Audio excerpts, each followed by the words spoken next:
Welcome back, survivor. If you can hear this, it means you're still alive. This is Jack's Nightmares, and this is your next story. I opened my eyes before the light reached the windows. I hadn't really slept. I rarely do anymore. The nights aren't loud here. There's no hum of power lines, no distant traffic, no dogs barking down in the valley. It's dead quiet.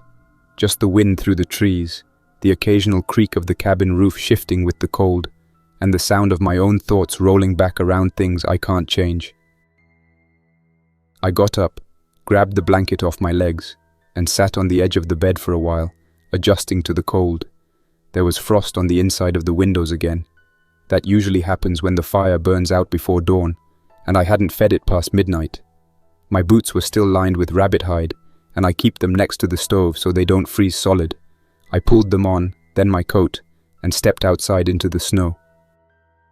The air smelled clean, sharp and bitter, like every tree in the forest had frozen solid and cracked open. I stood on the porch a minute, scanning the tree line before walking the short loop to check my traps. There's 5 of them, all wire spring snares strung along the old deer trail that curves behind the cabin. I built the trail myself after the original path washed out during a rock slide 2 winters ago. First 2 traps were empty. Third had a snowshoe hair caught behind the neck, already stiff. I reset it, brushed out the blood and tracks with a pine bough, and kept moving. This routine has been mine for over a year now. Every morning I do the same thing.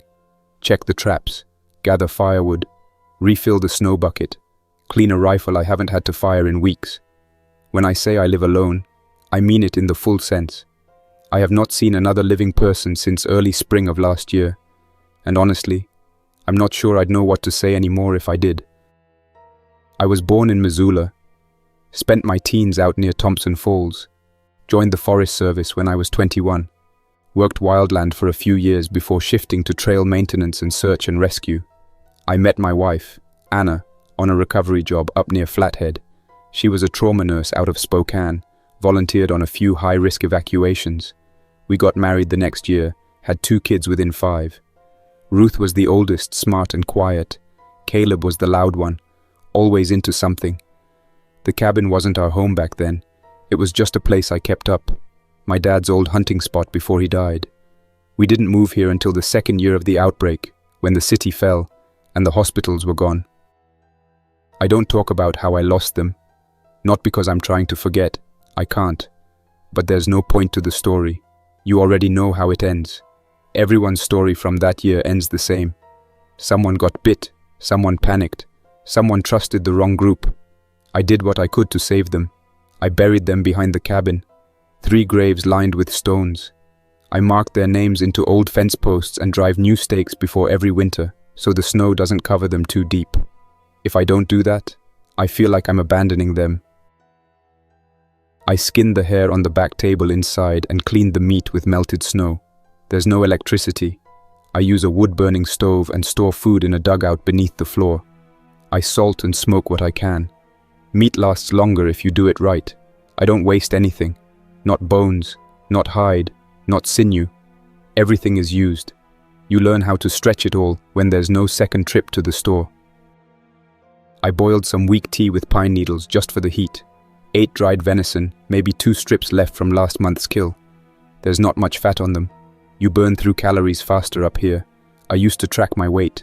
Stopped once the scale batteries died. I know I'm thinner now, but it hasn't gotten bad enough to be a problem. Not yet. After eating, I packed my scope and climbed to the old lookout spot. Used to be a Ranger fire watchtower up there until it burned and collapsed. The ridge gives me a clean view of the valley and the road leading toward Hamilton. The highway's still visible in the distance, split and buried under rockfall. Some of the cars are still there, half covered in snow. Nobody ever cleared them. When the world went quiet, it didn't make a sound. I spend hours up there sometimes, just watching. I started tracking infected movement over a year ago. I mark what I see in a notebook. Location, weather, direction. It started out as a way to understand if they migrated with seasons, or if there was a pattern to how they roam. Now I think I just do it to give myself something to focus on, something outside of my own head. Most of them don't come this high. The ones that do tend to be alone, slow-moving, stiff from cold. Some collapse and freeze, then thaw and keep going. The infection doesn't kill the body in a normal way.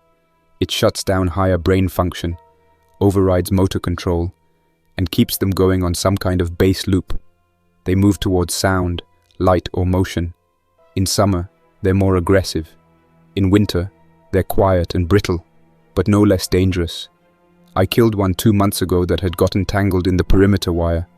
It thrashed for hours, wore its own face off trying to escape.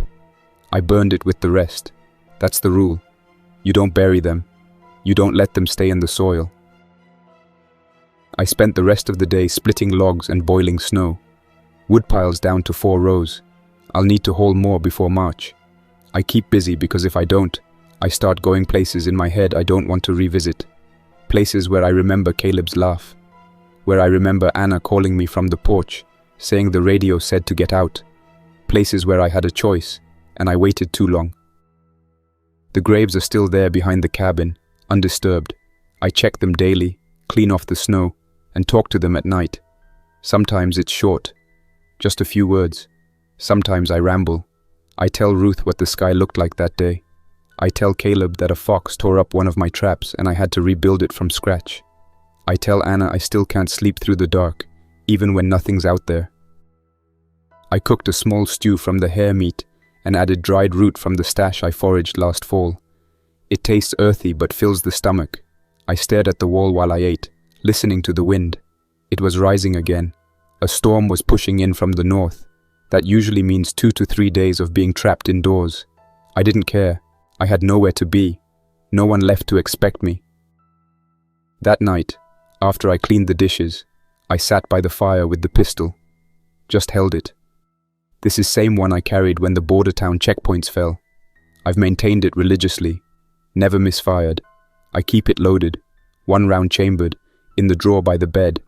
Lately, I've started setting it on the table at night, next to the lantern, just in case I decide to stop doing this. I'm not crazy, man, in the dramatic sense. I just don't see the point anymore. I've survived longer than most. I've buried everyone I loved. I live on food I have to kill and water I have to melt.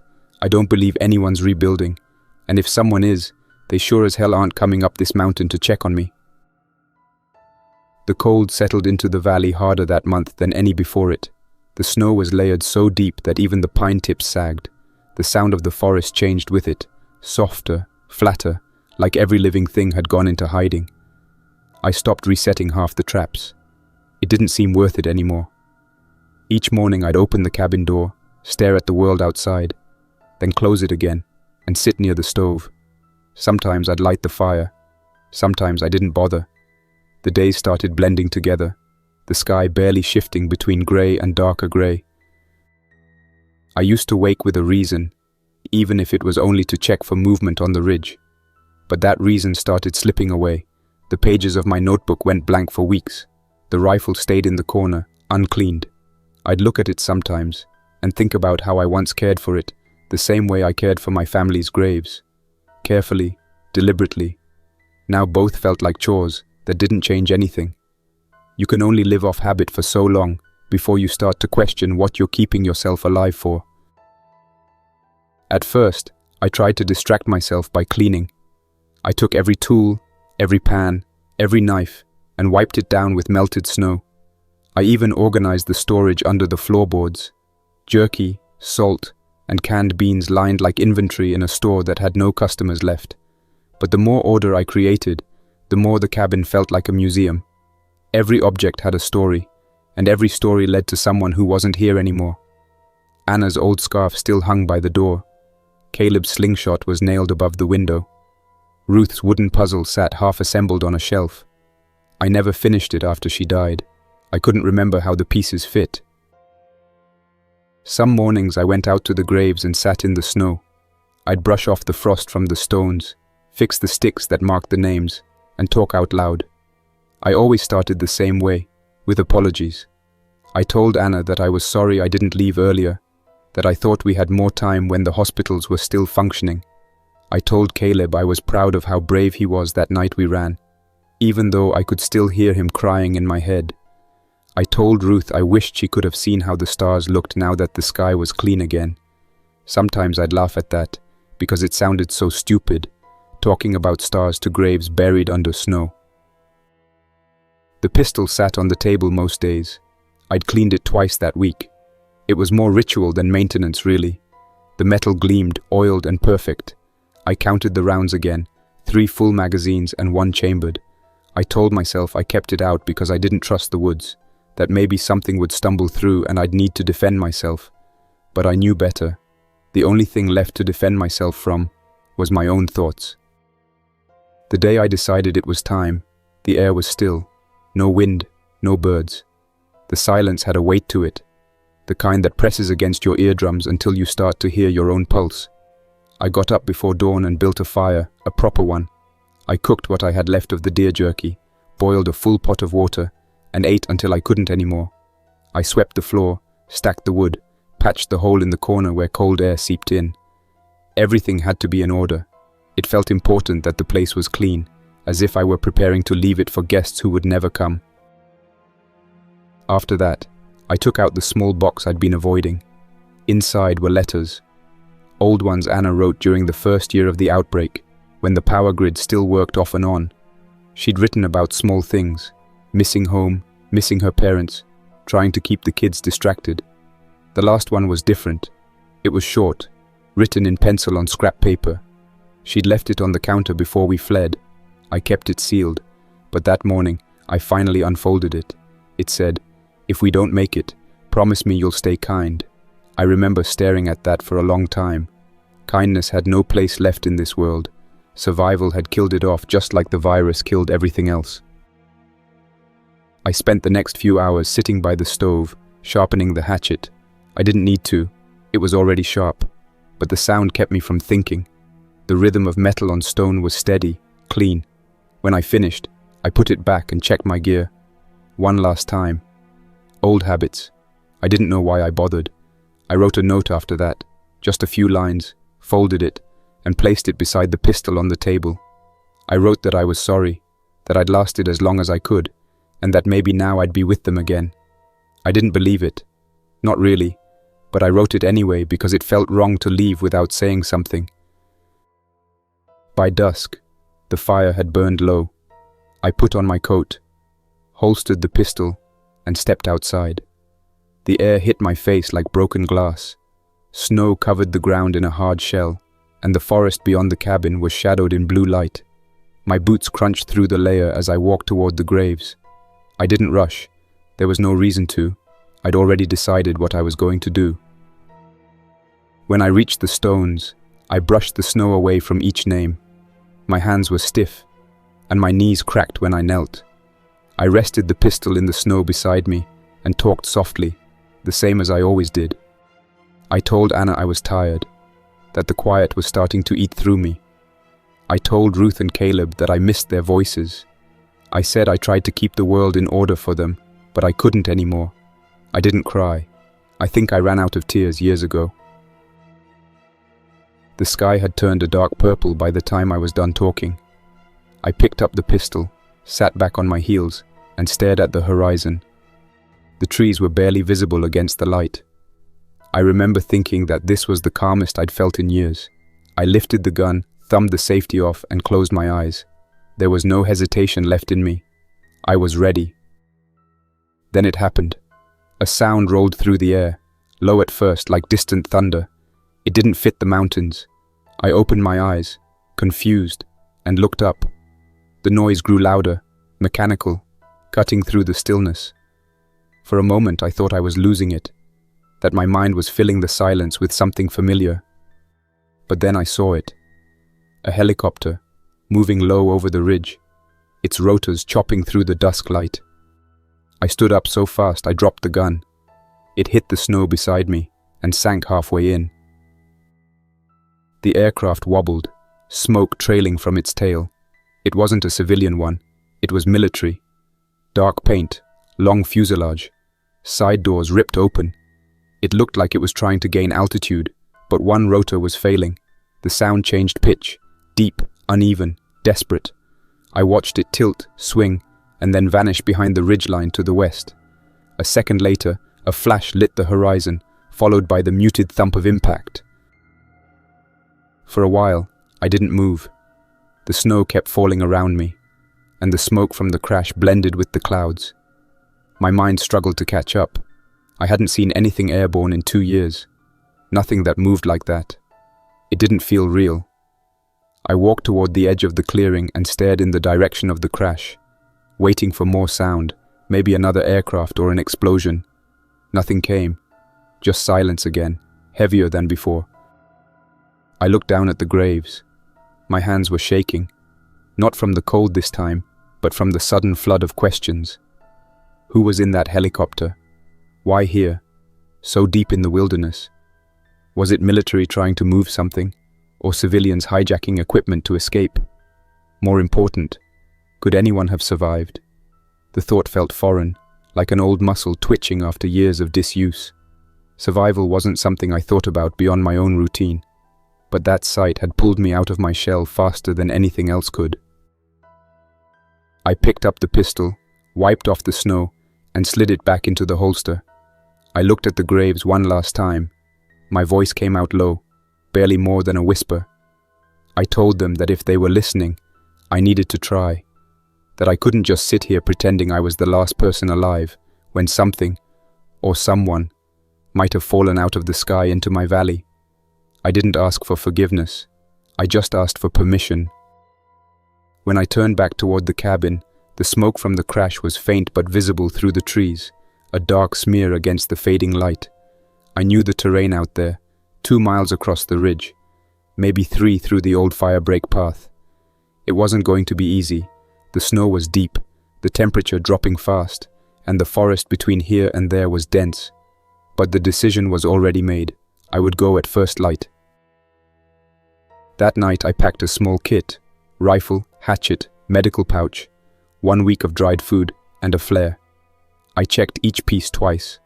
The fire burned low, and I sat beside it with my coat still on, waiting for the first grey outline of dawn.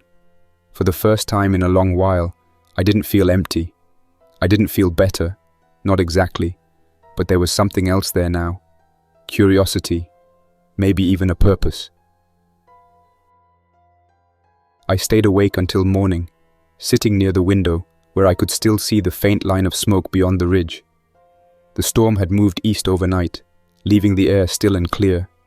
The moon hung bright above the trees, casting enough light to see the drift patterns in the snow. Every so often, the smoke would blur, faint but steady. It wasn't from a forest fire, that much I knew. The crash site was still burning. That meant something down there was still giving off heat, maybe even fuel.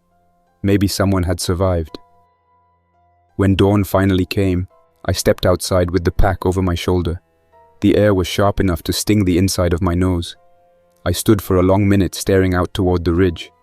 The light was pink at the edges, soft against the frozen valley. Behind me, the cabin looked smaller than it ever had. The chimney had stopped smoking hours ago. I felt like I was leaving a piece of myself behind, but maybe that was the point. I turned toward the graves and spoke out loud, not because I thought anyone was listening, but because silence is heavier when you let it sit too long.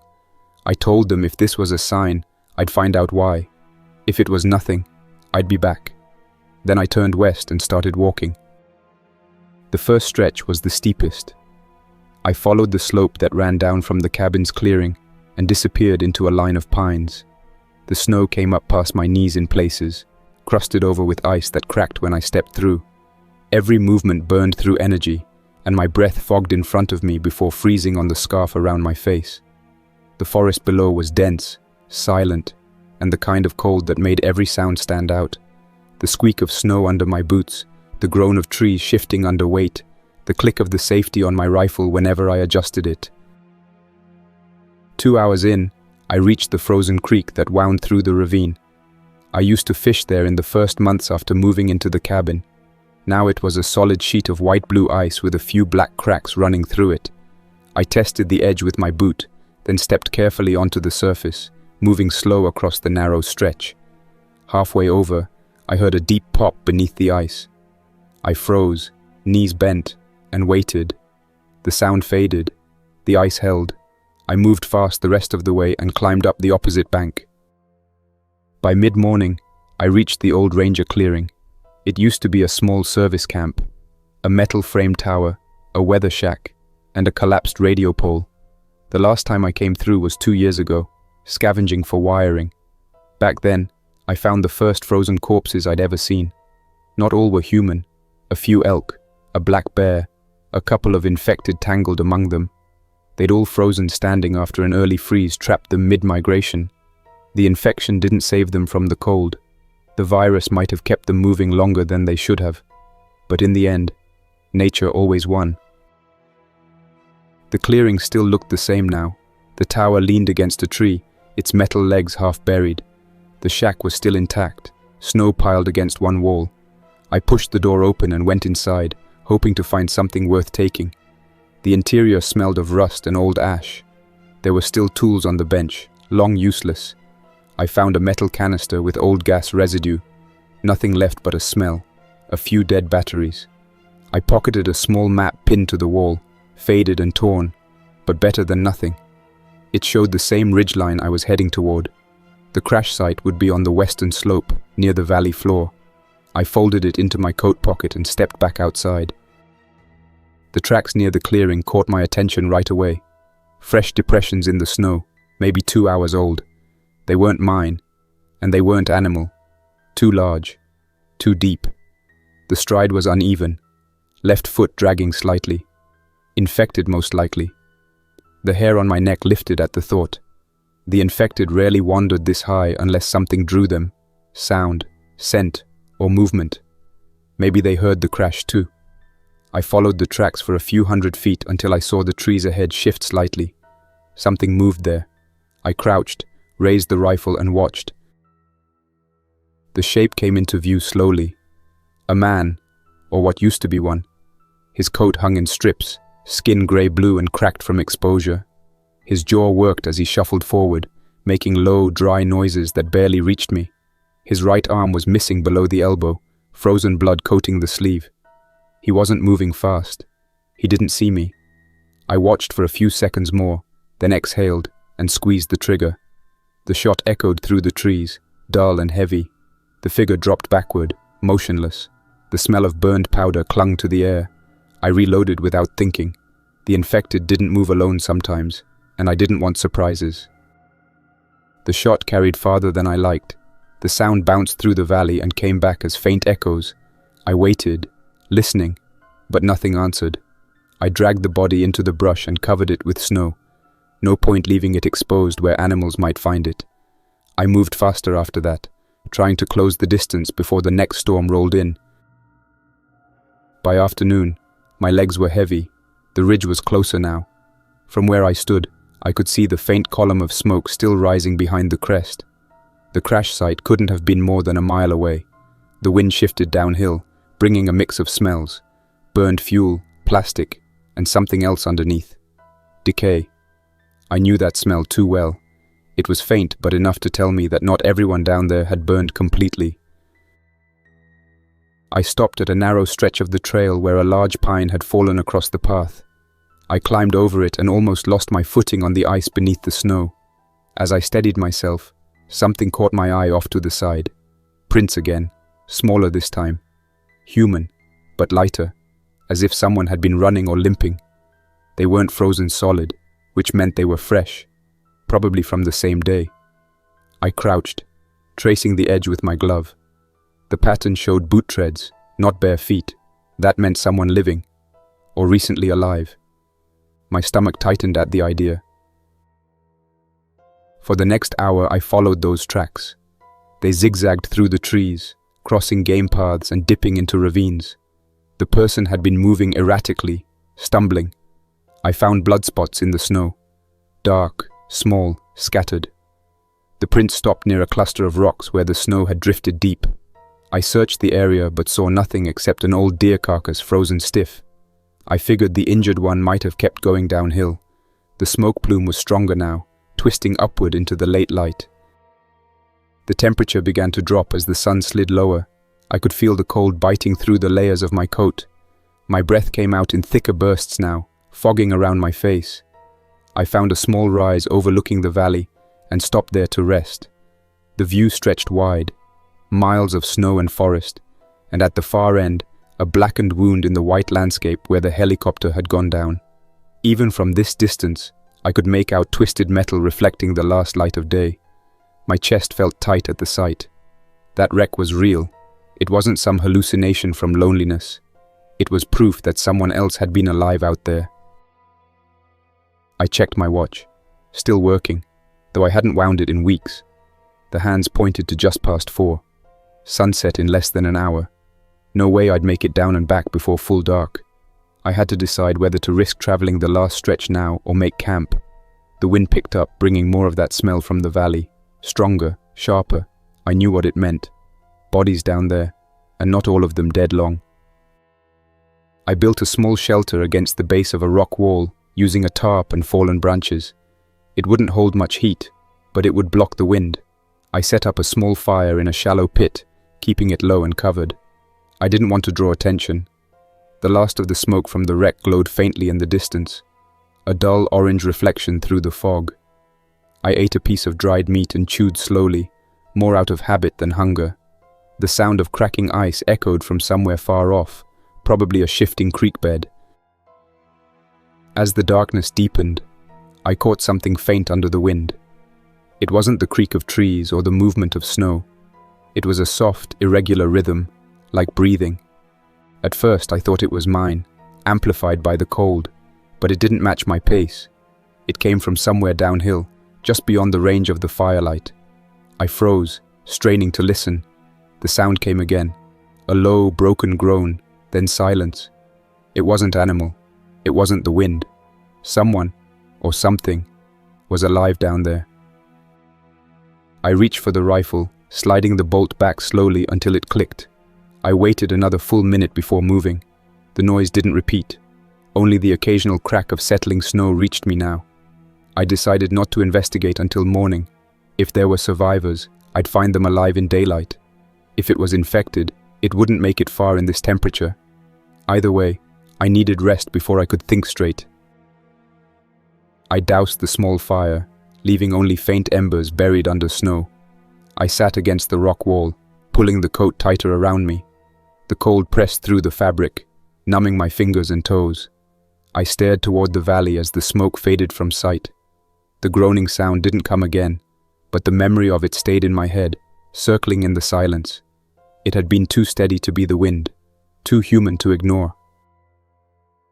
When the first light hit the ridge, I was already up, stamping warmth into my feet and brushing frost from the rifle. The world was silent except for the faint whisper of wind moving through the trees. The smoke from the crash had thinned overnight but was still visible, a dull grey streak rising from the valley below. I packed my gear, checked the bolt on the rifle, and began the descent. Every step down brought the smell closer, the bitter stench of burned metal and something fouler beneath it. The slope grew steeper the farther I went. I used the hatchet as a walking pick, driving it into the ice whenever the snow lost hold. My gloves were stiff with frost. The closer I got, the more debris appeared, small pieces at first, shredded metal buried in drifts, bits of rotor blade half melted from the heat of the impact. The trees near the crash were blackened, bark stripped by the force of the blast. Some still smoked faintly. By the time I reached the edge of the wreck, the daylight had sharpened into that hard, colorless glow that only comes on freezing mornings. The helicopter lay on its side against a rock face, the tail section ripped clean off and buried 20 yards upslope. One rotor was jammed deep into the snowbank, blades bent backward. The fuselage had torn open along the cargo bay, exposing what was left of the interior. I stopped a few feet away, crouched, and scanned the area through the rifle scope. Bodies, at least 5 of them, scattered around the wreck. 2 still strapped in near the cockpit, frozen upright. Another sprawled halfway out the side door. One lay face down in the snow, its legs twisted unnaturally, arms still clutching something. And farther off, movement. A small, slow twitch, barely noticeable.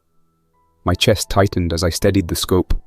The body was moving, jerking in small bursts, head shifting side to side. It wasn't wind. I lowered the rifle and advanced slowly, steps deliberate, boots sinking deep. The crunch of snow sounded too loud in my ears. When I got close enough, I saw the truth. The soldier's eyes were open, clouded with frost, but the mouth moved in tiny spasms, teeth chattering against one another.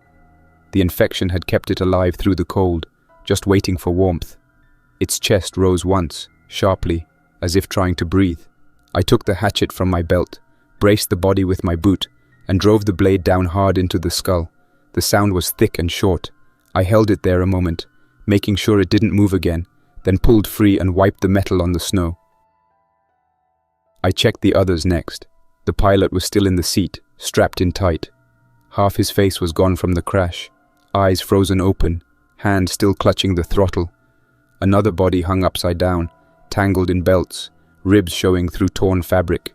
The smell inside the cockpit was foul, a mix of burned plastic and rot. I found a pistol wedged near the floor and took it, along with 2 magazines. The insignia on the crew's uniforms was military, not private. Patches read Air National Guard, but the gear was newer than anything I'd seen since the outbreak. The cargo hold was half collapsed, roof crumpled inward where the fuselage hit the slope. Boxes had spilled out, some crushed, others intact. I brushed the snow off one of them and read the stencil lettering. NV-23 Transport Medical. The label made my stomach tighten. NV-23 was what the infection had been called before the world fell apart. I'd seen it written on early quarantine posters and hospital charts. Whatever these people were carrying, it wasn't supplies for civilians. It was something connected to the virus. I pulled one of the smaller containers closer and popped the latch. Inside were sealed glass vials cushioned in foam. Most had shattered in the crash. The labels were smeared, but I could still make out partial print, Serum 4B, Missoula route. My first thought was that it was some kind of vaccine attempt, maybe a research team moving samples. It didn't matter much anymore, but the realization sent a chill through me deeper than the cold. Someone had still been trying to fix this, even after everything. Then I heard it again, the faint sound from the night before. A low, broken noise, this time close. It came from deeper inside the wreck, past a collapsed bulkhead. I stepped carefully over twisted metal and ducked into the tilted cargo section. The light was dim, filtered through smoke and the open gash in the hull. The air was heavy with fuel fumes. My boots crunched over shattered glass. Then I saw her. She couldn't have been more than 15. She was lying against the inner wall, wrapped in a flight jacket far too big for her. Her lips were blue, skin pale with frost, eyes half open but unfocused. One arm was bent awkwardly, wrapped in blood-soaked cloth. She was breathing, shallow and uneven. For a moment I just stared, not sure if I was imagining it. Then instinct kicked in. I crouched beside her, checked for bites. None. Her pulse was weak but steady. I spoke quietly, though I knew she probably couldn't hear me. I checked the rest of the section quickly. No other survivors. Only 2 more bodies, both crew. One of them had a pistol still holstered, safety on. I took it. Another had turned halfway through dying, jaw hanging slack, eyes twitching as if trapped in some frozen loop. I ended that one with the hatchet before it could thaw. Then I dragged debris aside and cleared enough space to work. I pulled a small tarp from my pack and laid it beneath the girl. Her clothes were soaked through. I cut away the wet layers, left the jacket wrapped around her shoulders, and rubbed her arms to stimulate circulation. Her breathing hitched once, then steadied again. I melted snow in a metal cup over my lighter and dribbled it slowly onto her lips. Most of it spilled, but some went down. I needed warmth fast. I gathered broken insulation, bits of foam, and fabric from the wreck, built a small pocket fire using a piece of wiring for ignition. The heat filled the hollow space, pushing back the freeze. While I waited, I went through the papers scattered around the floor. Most were charred or torn, but one stood out, a clipped mission brief sealed in plastic. I held it near the firelight and read what I could. Operation Relay, Cargo, NV-23 Vaccine Transport, Missoula route, priority secure, no civilian access. My hand tightened around the page. The rest was unreadable, If this really was a vaccine run, it had ended in failure like everything else. Still, part of me couldn't shake the thought that there might have been something useful here. Information, samples, maybe hope for someone else, if not for me. The girl stirred after an hour. Her eyes fluttered but didn't focus. She made a small sound, half moan, half word. I leaned closer, trying to make out what she was saying. It sounded like a name. Vega. I realized it wasn't something she was saying. It was written on the patch sewn to her jacket. Probably her name. Vega. I repeated it quietly, to keep her tethered to something. She didn't respond again, but her breathing deepened a little. I needed to get her out before nightfall. The heat from the wreck wouldn't last, and the smoke would draw attention from whatever infected still roamed the valley. I scouted a path east of the crash where the slope leveled into a tree line. I marked it with broken branches, then returned to pack what I could carry. Medical kit, canteen, a few of the intact vials. I left the rest. No one would be coming back for them. Getting her out of the wreck was slow. I used my coat and the tarp to make a sled, tying it with paracord. She was light, maybe 90 pounds at most, but dead weight through deep snow drained strength fast. I dragged her 50 yards uphill to a small hollow between two fallen trees. There I built a second fire, smaller, sheltered from the wind. Her face had more color now, a faint flush returning to her cheeks. That alone kept me working through the exhaustion. I stayed beside her as daylight faded. The fire cracked softly, smoke curling into the air. I checked her wounds again, cleaned the arm as best I could with melted snow and antiseptic from my pouch. It looked like a deep gash, not a bite, probably from shrapnel. Infection risk was still high. I wrapped it in fresh gauze and tightened the bandage. She murmured once or twice, drifting in and out, eyes fluttering but never fully opening. As darkness settled, the valley went completely still. The crash site behind us had stopped smoking. I kept glancing back toward it, half expecting movement. The wreckage had gone quiet too quickly. I knew what that usually meant. I threw another handful of wood on the fire and sat with my rifle across my knees. The cold crept in again, filling the silence between each breath. It was near midnight when I heard it. A soft scraping sound, distant but distinct, coming from the direction of the wreck. Then another. Something was moving through the snow. The girl stirred faintly, unaware. I grabbed the rifle and aimed low toward the sound. A shape appeared just beyond the firelight, slow, crawling, dragging itself forward. One of the soldiers. The uniform was torn, face blackened by frostbite, eyes milky white. The torso moved while the legs trailed useless behind, spine bent where it had broken in the crash. It reached the edge of the light, mouth opening and closing without sound. The body wasn't supposed to be moving at that temperature. The infection should have frozen it solid, but something about it had kept the nervous system alive enough to function. I stood, lifted the rifle, and fired once. The head snapped back, and the body collapsed in the snow, twitching. Steam rose briefly from the wound before the cold claimed it again. When the sun rose again, it came through a wall of white haze. The air felt thicker, the kind that freezes in your lungs and sticks to the inside of your nostrils. I hadn't slept, not even for a minute. The girl was still breathing, faint and uneven, but she'd survived the night. I checked her bandage again. The wound looked clean. The edges had turned a dull purple, but there was no swelling yet. That was good. Infection starts with heat, and her skin was still cold as ice. I packed up the tarp and the fire gear, broke down what was left of the camp, and lashed everything to the makeshift sled. It was time to move. The first few miles were brutal. The slope from the crash site climbed steeply toward the ridgeline, and every step felt like dragging a dead weight through concrete. The sled caught on roots, rocks, and frozen stumps buried under snow. I had to stop every 20 minutes to catch my breath and scrape frost from my gloves. The rifle stayed slung across my shoulder, safety off, finger near the trigger. The valley below looked dead from where we'd been, but I didn't trust silence anymore. The memory of that half-frozen soldier still crawled behind my eyes. The girl stirred sometime before noon. It was barely noticeable at first. A twitch of her hand, a soft noise. More exhale than word. I stopped and leaned down, brushing snow off her face. Her eyes fluttered under her lids, and her lips moved like she was trying to speak. I heard fragments. Dad. Fall back. West. The words broke apart, swallowed by wind. I told her she was safe, that we were heading to shelter, but she didn't react.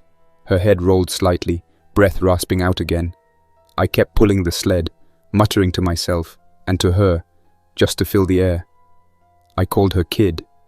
It felt easier than using her name, like saying it too soon might break something fragile.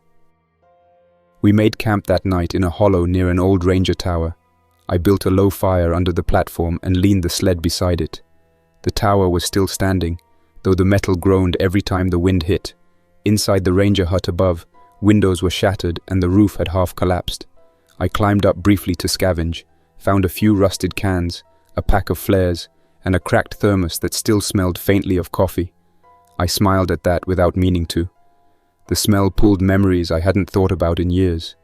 Mornings with Anna in the kitchen, Caleb climbing up on the counter to steal sugar, Ruth pretending to read the paper upside down. I didn't stay in that memory long. It hurt too much. When I came back down, the firelight flickered across the girl's face. Her eyes were open this time, half-focused, following the glow. I knelt beside her, poured a bit of melted snow water into the thermos, and lifted her head to sip. She swallowed weakly, then whispered something I couldn't catch. Her throat sounded raw, voice scraped thin by cold and dehydration. I asked if she could hear me. She blinked once, slow, then closed her eyes again. That was enough to keep me going. The next morning, I woke to find the wind had died completely. The stillness was unnerving, almost unnatural. Not a single branch moved.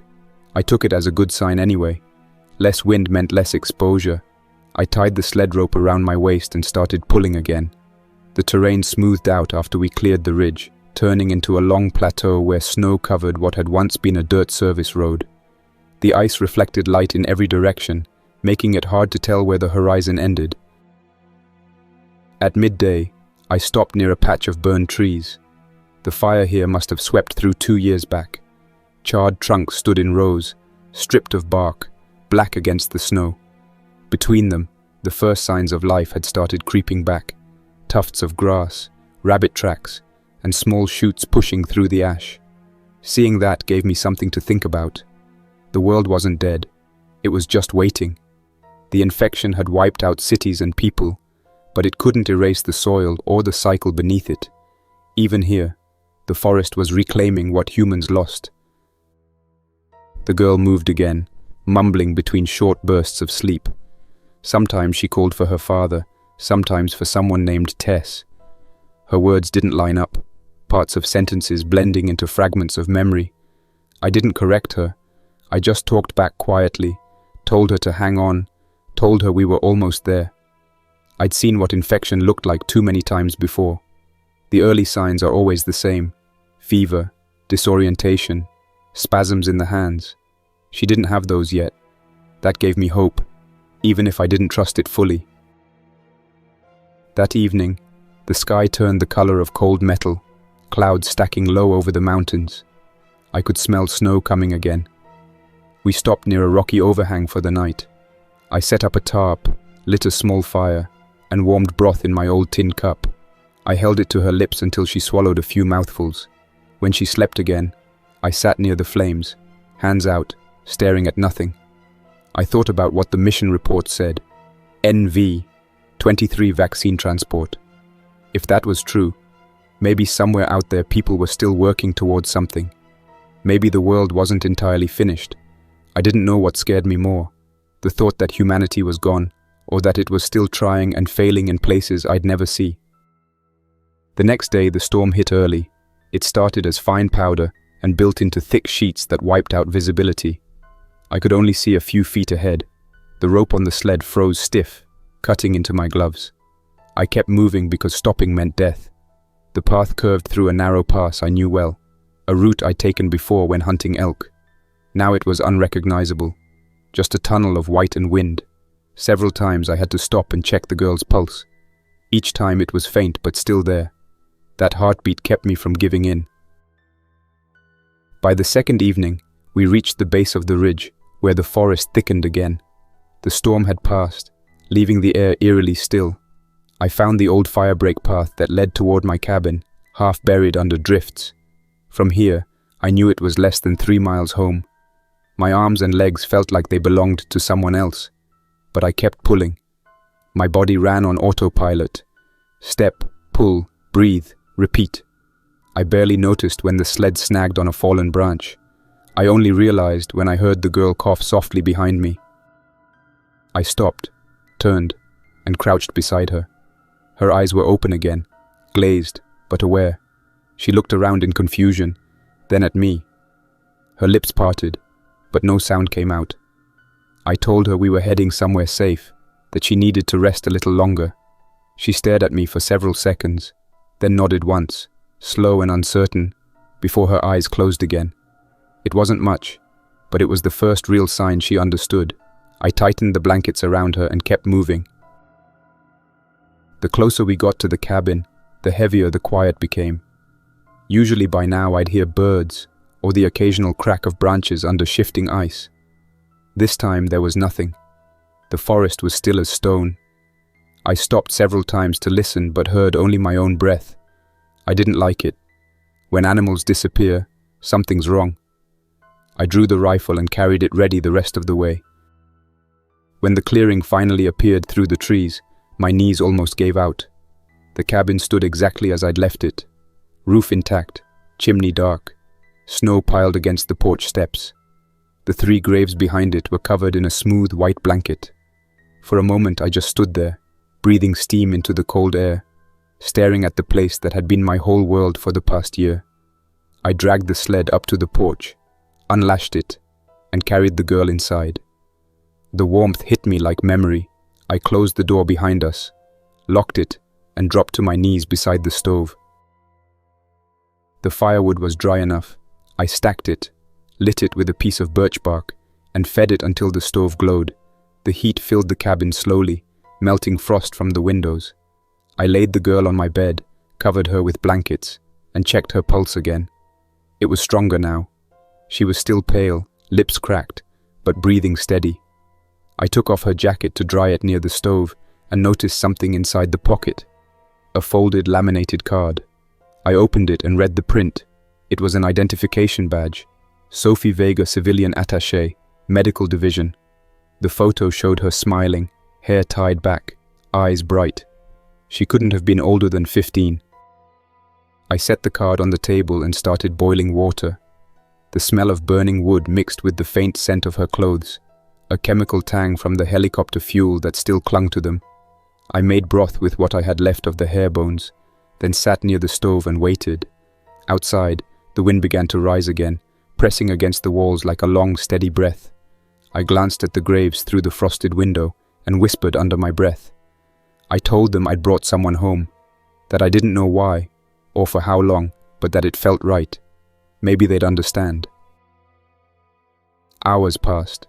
The light outside faded into that dim blue that comes before full night. The fire cast moving shadows across the floor. Sophie stirred once more, mumbling incoherently. I fed her a spoonful of broth, most of which dripped down her chin, but a little went down. She whispered something after that. It sounded like, "Thank you." Her voice was so soft I almost missed it. I sat back, unsure what to say, and just listened to the fire pop. Later, I stepped outside for air. The sky was clear, stars bright enough to cast a faint glow on the snow.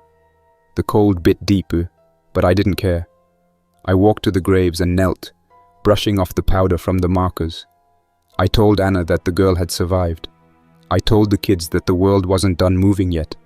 I didn't ask for anything this time. I just said thank you.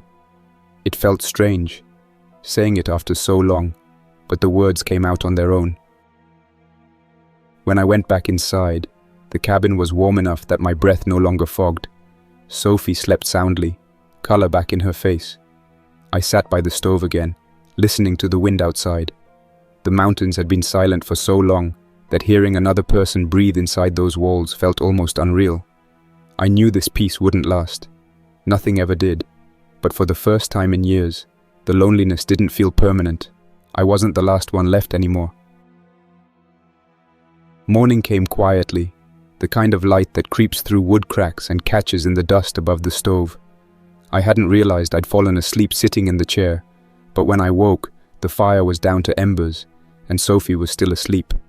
Her breathing was steadier now, slow and calm. The sound of another person existing in that space was strange at first, almost jarring. For so long, the only sounds I'd lived with were the fire, the wind, and the creaks of the cabin settling through the cold. Now there was something else, a rhythm that wasn't my own. I added more wood to the stove and watched it take flame. The heat spread, filling the small room with that old dry smell of burning pine. The smell made the place feel alive again. I checked on Sophie's bandages and changed them. Her arm was healing cleanly, but she still needed rest. When I leaned over, she opened her eyes halfway and looked at me without fear or confusion this time. Her eyes were light grey, not clouded anymore. She tried to speak, but I stopped her, saying she didn't need to yet. She nodded and closed her eyes again. By the afternoon, she was awake enough to drink broth on her own. She sat propped up on the bed, the blankets wrapped tight around her shoulders. Her voice was hoarse, and she barely had the strength to lift the cup. Between sips, she asked where we were. I told her it was the Bitterroot Mountains, miles from any working road or outpost. She asked how long she'd been unconscious. I said 3 days since the crash. Her expression shifted then, something behind her eyes hardening when she remembered.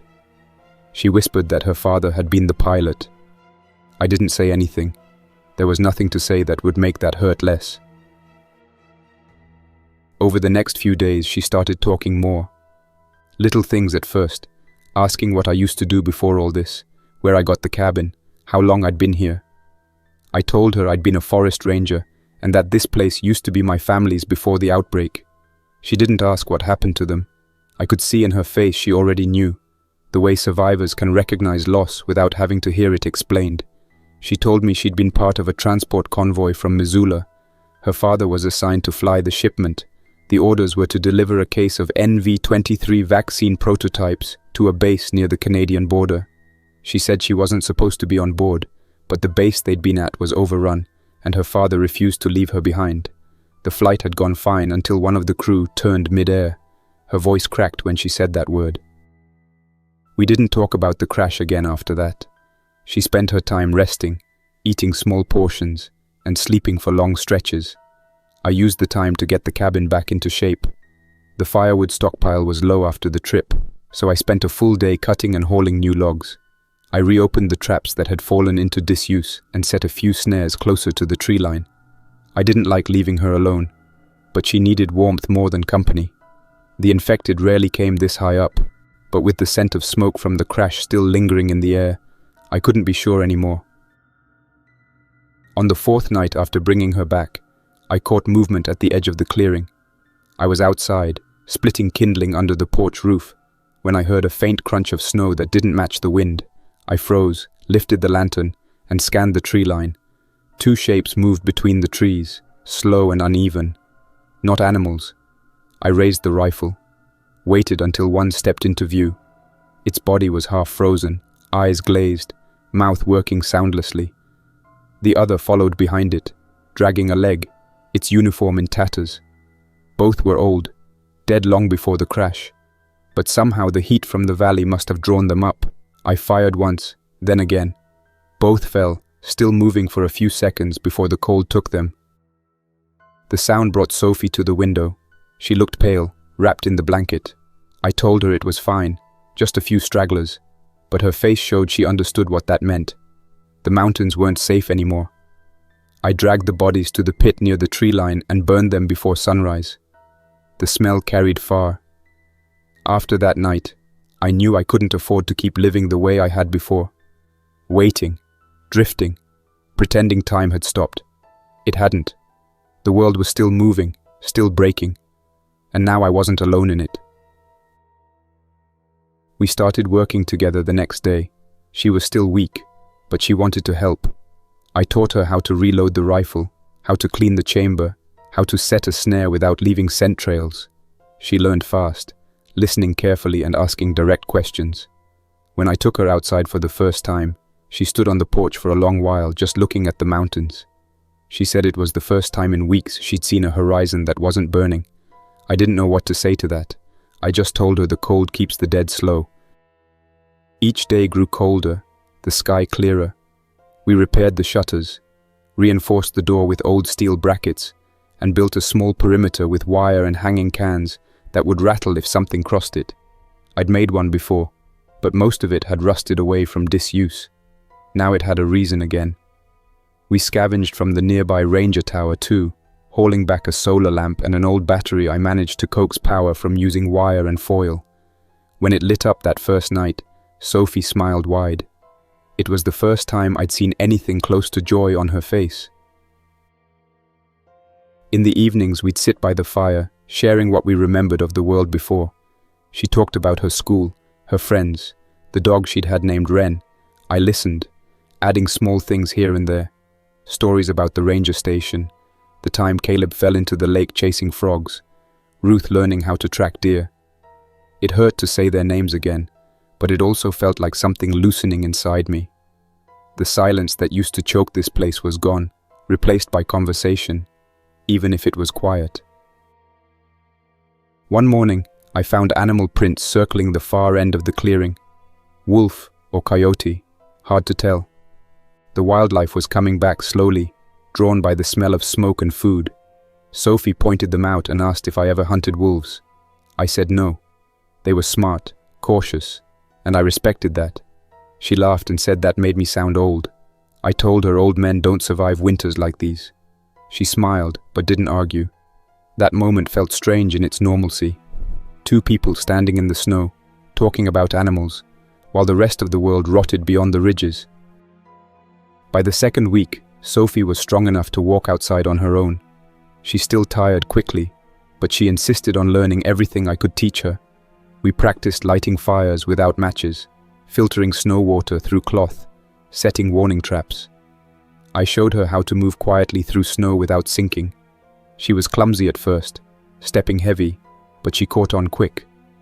Watching her work reminded me of teaching Caleb how to fish. The memory hurt, but it also kept me going. There was a steadiness in her presence that filled the gaps time had carved out of me.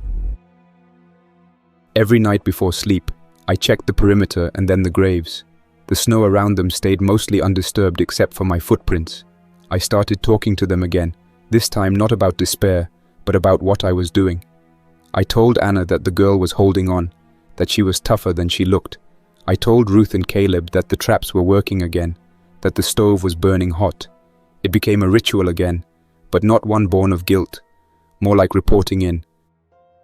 The infected came again near the end of the second week. 3 of them this time, slower than before but still dangerous. They came at dusk, drawn by the scent of cooking meat. Sophie saw them first through the window and froze. I grabbed the rifle and motioned for her to stay back. I shot 2 from the porch and finished the third with the hatchet when it reached the steps. The body twitched once before going still. Sophie watched without flinching. Afterward, she helped me drag them to the pit and burn them. Neither of us said much. We didn't need to. Survival doesn't leave room for conversation during cleanup. After that night, I decided to expand the defenses. We stretched barbed wire around the tree line, hung more cans, and set fire stakes along the paths leading in. I hadn't worked this hard in years. My hands blistered, my back ached, but I didn't care. The purpose behind each swing of the hammer mattered again. Sophie helped until her arm shook.